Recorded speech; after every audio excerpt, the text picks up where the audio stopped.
Hi, I'm Ruth Bennett, and I want to talk to you about Legionnaires or Legionnaires Disease.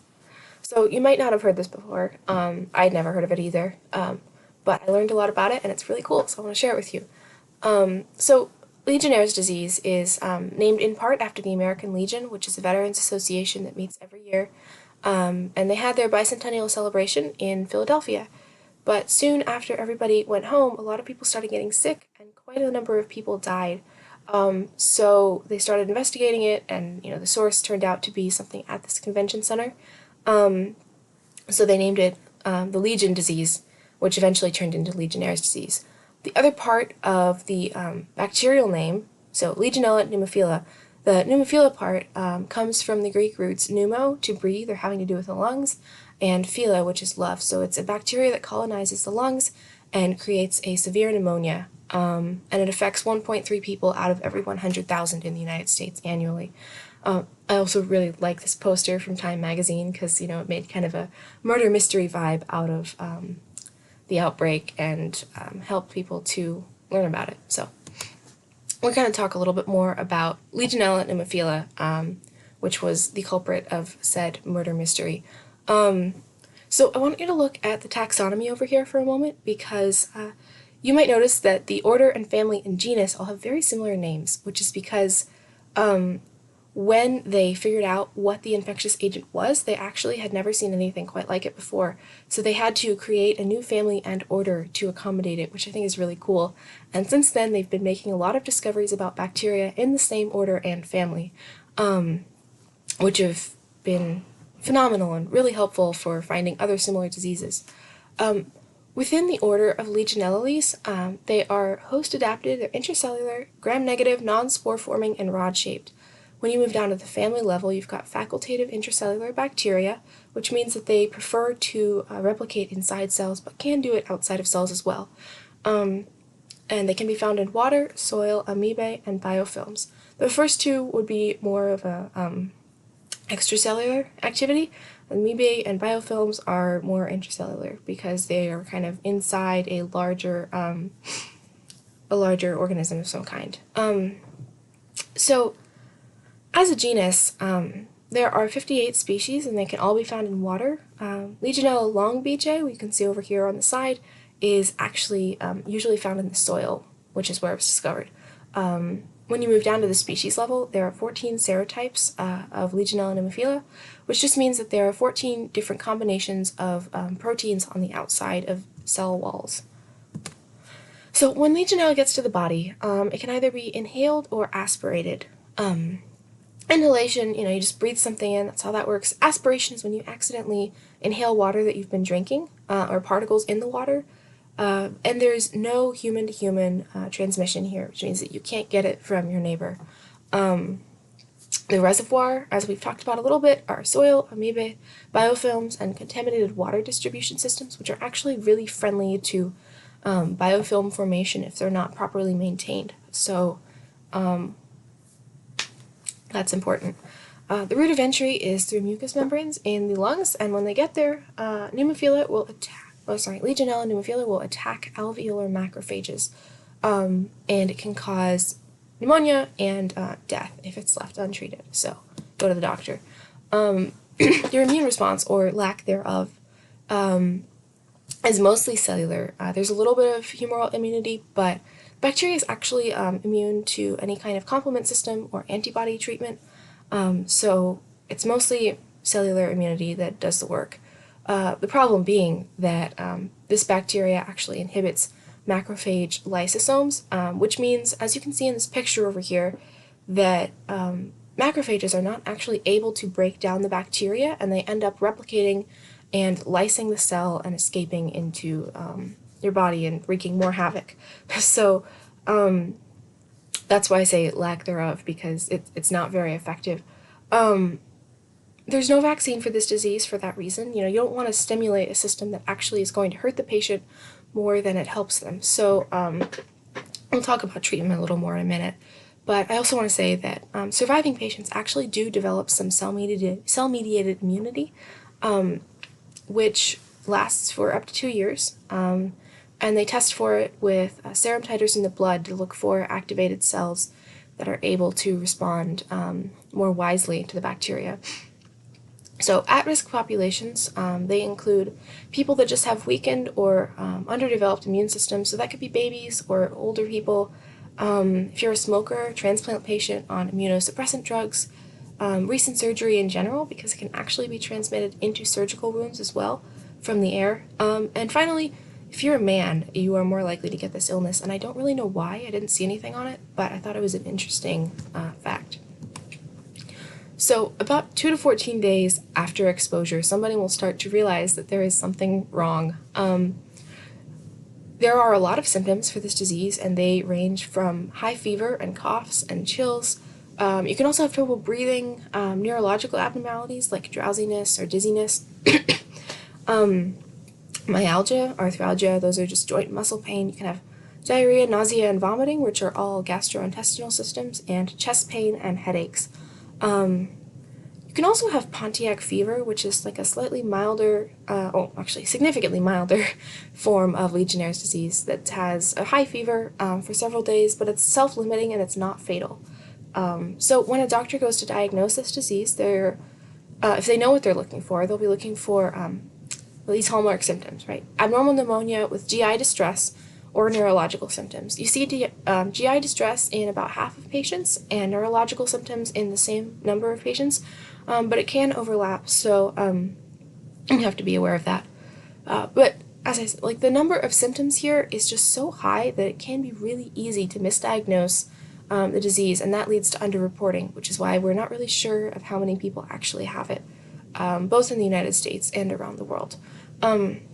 There are two main tests for this disease. You've got the urine antigen test, which is fairly effective, but since it only tests for serogroup 1 of Legionella pneumophila, you can miss cases. And it's best for early detection, so if someone comes in and they're feeling a little bad, you can run that if they've got other symptoms. And it's also really, and get them on treatment quickly, is what I meant to say. And it's also really good for large-scale testing. So if a bunch of people come in with this suspicious pneumonia, you can test a lot of them and it won't take too long. The other kind of testing you can do is respiratory sputum testing, which just means that you collect sputum sample from your patient and you culture it and run a bunch of sequential tests on it, which is very, very specific. It takes longer, and not all patients actually produce sputum when they're sick with Legionnaires, so it's not 100% effective, but it's really helpful when you're looking for the source of an infection, because you can get very specific, like even past the serotype level down to individual groups inside the serotype. So that's really neat. Finally, you can run radiological confirmation, which is just taking an X-ray of the patient's chest and looking for ground glass. As you can see on the picture on the right, the person has a lot of fuzziness, white fuzziness in their chest, which is a sign of infection in the lungs. That's actually the same thing that happens with COVID-19 patients, because they also get a lung infection. So it's pretty typical for pneumonia, but if you combine it with another test, there's a very good chance that it's Legionnaires. So on the left, I just have a picture of cultured Legionnaires, because I think it's really pretty, and yeah, that's how you'd get ready to run respiratory sputum tests.